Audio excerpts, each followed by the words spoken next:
30 मार्च 2025 को एक बहुत बड़ा योग बनने वाला है जिसका नाम है षडग्रही योग। देखिए 30 मार्च को मुख्य 6 ग्रह एक ही राशि मीन राशि में रहेंगे और इन 6 ग्रहों की युति से जो योग बनेगा उसका प्रभाव सिंह राशि के लोगों के जीवन पर किस तरह से होगा, इस वीडियो में मैं विस्तार से बात करने वाली हूं। जय माता दी दोस्तों, आप सभी का स्वागत है हमारे YouTube चैनल अमृता एस्ट्रो में।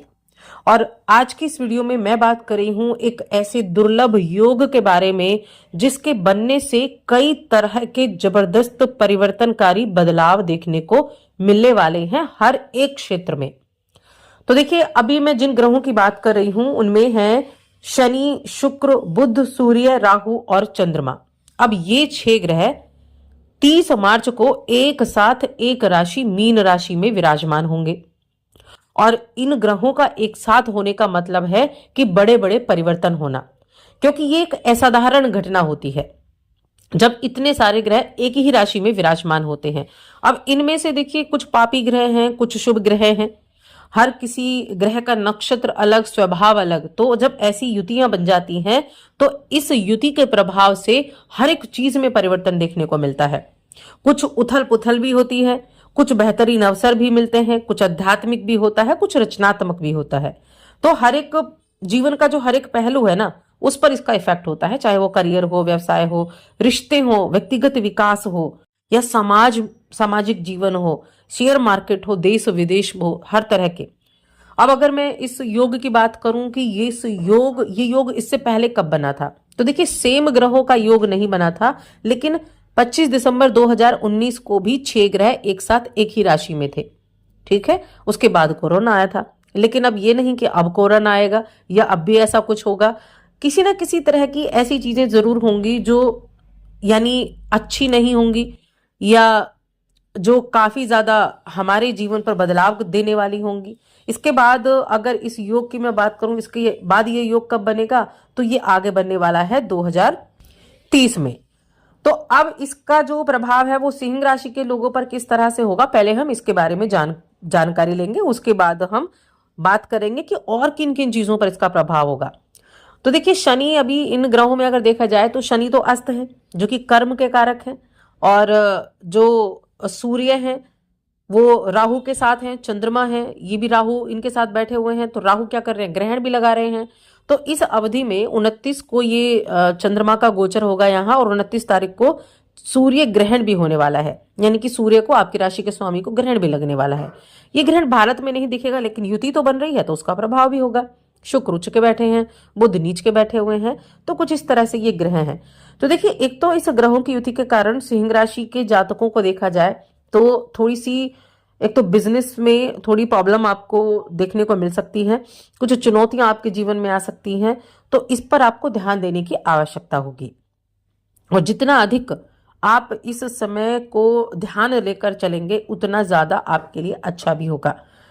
इसके अलावा अपने काम, अपना स्वास्थ्य और अपना जो एक व्यक्तिगत जीवन है उनमें एक बैलेंस बनाकर रखें, उनमें संतुलन बनाकर रखें। हेल्थ का ध्यान रखना है, क्योंकि राशि के स्वामी पीड़ित हो रहे हैं तो हेल्थ का ध्यान रखने की तो जरूर आवश्यकता है। मेंटली डिस्टर्बेंस भी हो सकता है, क्योंकि चंद्रमा भी यहाँ बैठे हुए हैं। तो आपको किसी भी तरह का लचीलापन नहीं छोड़ना है।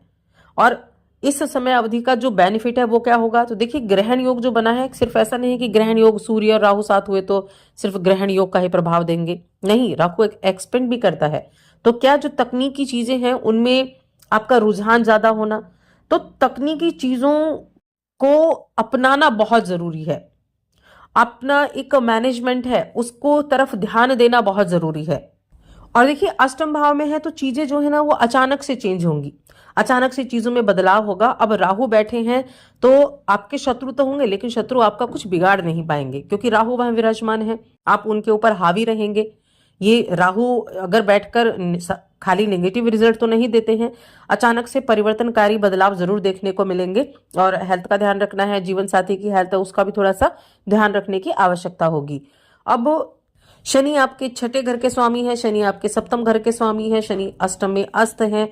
तो अस्त होने की वजह से जिन लोगों को शनि के दुष्प्रभाव मिल रहे थे उनके लिए बहुत अच्छा भी रहेगा, क्योंकि शनि अस्त हो गया है।